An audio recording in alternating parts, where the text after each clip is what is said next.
Okay, so you're leaving this land.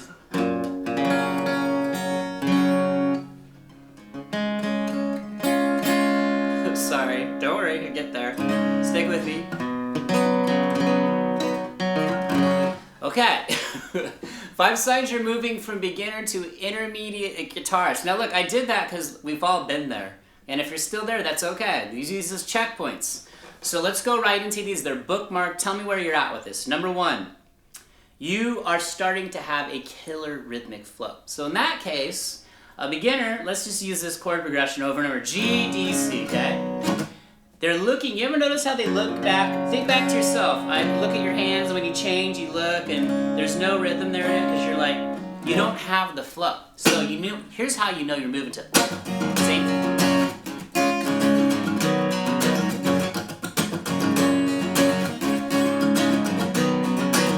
You just feel it, you flow, there's less tension in your body, you're gripping your pick lighter, you're holding the neck lighter, it's all coming together. Now, inside of this, because this is the most important category, that's kind of the umbrella to all 5 of these points, is rhythm. Rhythm is king, period. There's no debating that. Rhythm is king. Because without that, you don't have anything. So this is all about rhythm, rhythmic flow. Now what's happening inside of this is you're learning to mute better with your palm. This hand is muting, and that muting is leading to percussive techniques.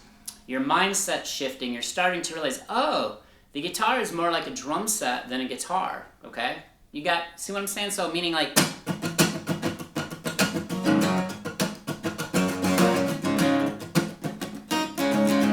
okay? So again, the muting's happening, it's adding more percussive elements, and what's happening is your rhythmic flow it's starting to sound less mechanical and more musical. That's kind of the bottom way.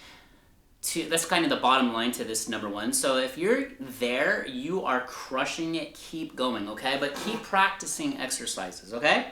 So let's kind of roll through these. I tried to write a nice outline. Let's go to number 2. Now, it's going to tie right into this. You're not locked into these cowboy chords. So if we just keep the G, D, C, you're going to start using different voicings. And that's just a different flavor of the chord. There's so many ways to play a chord. I can't tell you how many people I've known and played for years and they're still stuck in these chords, okay? Now it's either they weren't shown or they didn't want to put in the effort, no offense, but I want to help you get there. So, for some reason teachers go to the bar chords, like, oh, let's do G bar chord, D bar chord, C bar chord. But if you're stuck in that mindset of being mechanical, you're going to be too worried about like getting every single note to sound out, and you're going to be pushing really hard, you're going to get struggling, okay? So instead of just bar chords and open chords, you're going to do things like 7 chords, or you're going to use things called intervals, which we're going to get to in a minute. So intervals, the distance between 2 notes. So maybe you do an interval. It's called a major third, all right? I'll do lots of videos. I've done lots of videos, but this is G to B, okay? And you go D to F sharp, C to E. So maybe you mix some of those in with the open chords. So maybe we do G open chord, but instead of going to D open chord and C open chord, maybe we flow up the neck like a jellyfish and do D to C. So here comes the interval. Up, and I landed on the G interval. I just moved it. See, that's the beauty. Another thing we could say right here, you're not a beginner as much anymore too, because you're recognizing, oh, these movable shapes are all over the neck. Maybe you learn how to play a C major 7 chord. And maybe you play a D7 chord, and then you go to the G.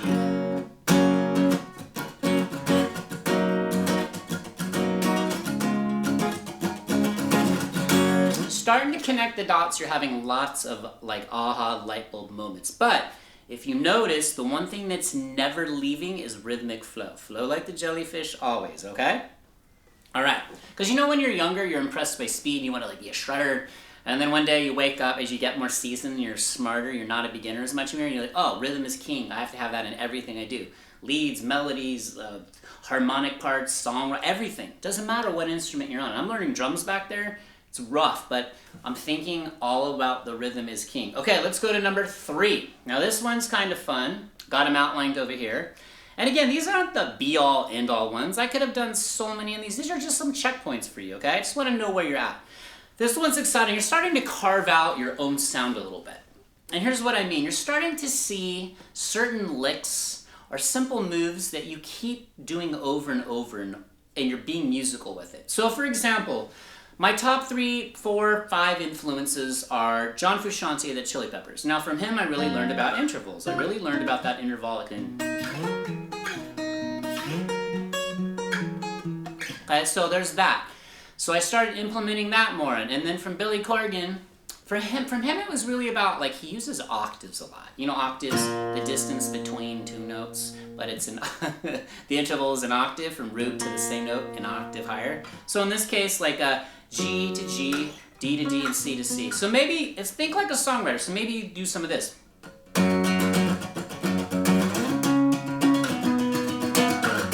Right? So in the context of what we were doing earlier, if I did like the G open chord, maybe when I walk down, I go up here and I just do D to C, I do the octave instead of a full chord. And it's an interval, right? So go.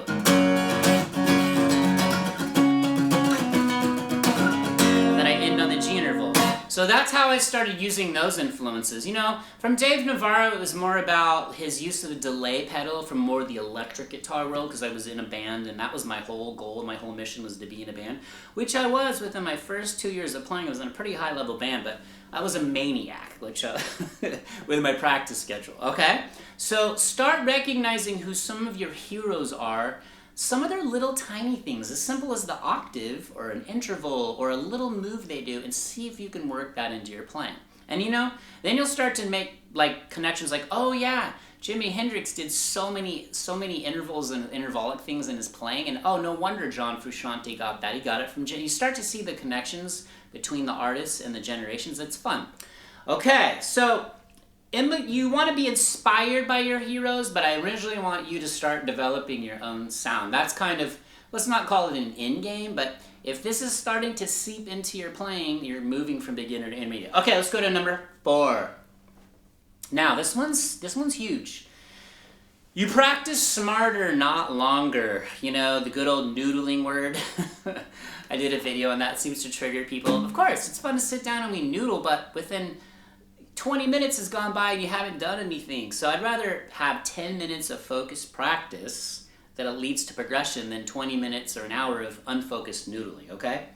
So you want to set small goals. Like maybe you just work on something like your transitions. So maybe you do something, these are just examples. You come up with your own, you're you, I'm me, okay?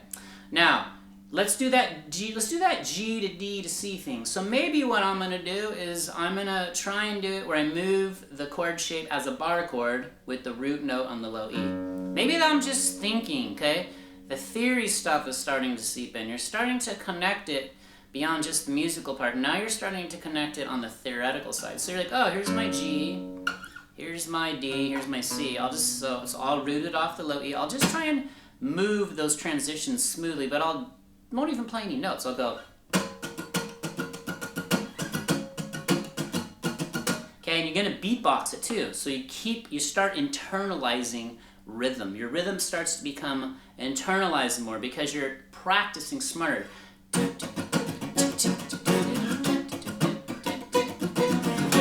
Another thing that happens too is when you start practicing smarter like this, you're rebuilding all the wiring in your brain. You're starting to realize, because this is a percussive instrument, you start becoming less focused on, I gotta hit every note. I think that's the number 1 reason. You guys let me know what you think of this. Drop in the comments.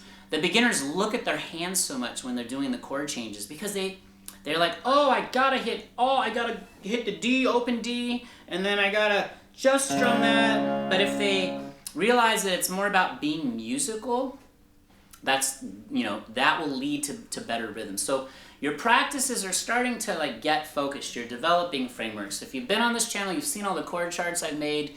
If you have not, you're gonna see, because I'm gonna link you to a video on triads at the end. Maybe you're learning triad. Maybe you just work on bar chord to triad, right? So triad, 3-note chord. Let's go up to the G. Let's go down to the G. And then here's a G major triad inside of the bar chord. So maybe your practice leads you've got to start having these little moments. They all add up over time, okay? You're just building your library it's your musical brains on the wall, right? Your guitar skills, your guitar library of your skill set. So, notice how rhythm is always at the forefront. Okay? And then you do things like this. Then maybe one day you're like, oh, I got to work in I'm struggling with. You're actually reflecting too. So intermediate and advanced players are always reflecting. Not that beginners aren't, but beginners are so worried about the mechanics of guitar and the technical side, they're not thinking like this yet. But if you're thinking like this, you're not a beginner anymore, okay? You're moving out of it. So you do something like, oh, I gotta learn how to get from a G major scale smoothly. That's actually G major pentatonic. And maybe you learn the difference between G major pentatonic and G major, which is just 2 notes, doesn't really matter. And then you try and do a rhythmic flow from like melody to like rhythmic, like harmonic stuff. So.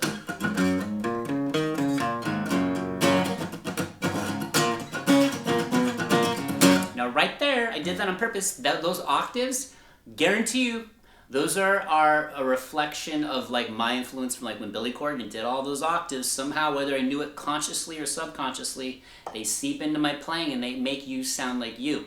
It starts as something as simple as that. And another thing right there, like John Frusciante gave me that hit all the strings, but only sound out 1 note.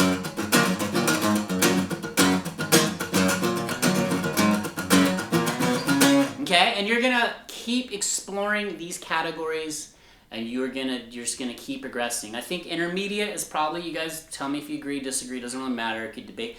I think intermediate is the hardest, longest, most broad category. It's easiest to get stuck. It's almost like low intermediate, intermediate, high intermediate, and once you hit advanced, it's just kind of you know, we could just go around and have fun musical talks. Okay, let's go to number 5 and then we'll close this out. Okay?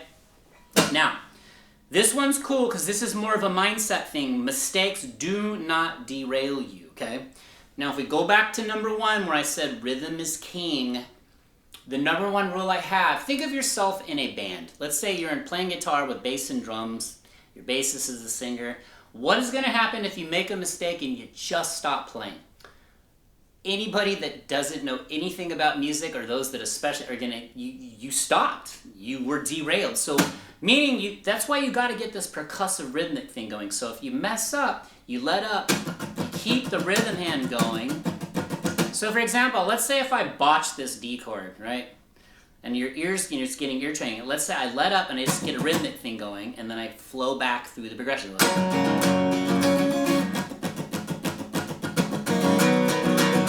Or maybe you lose your place in the progression, but you keep time, you keep rhythm going. So, oh yeah, C.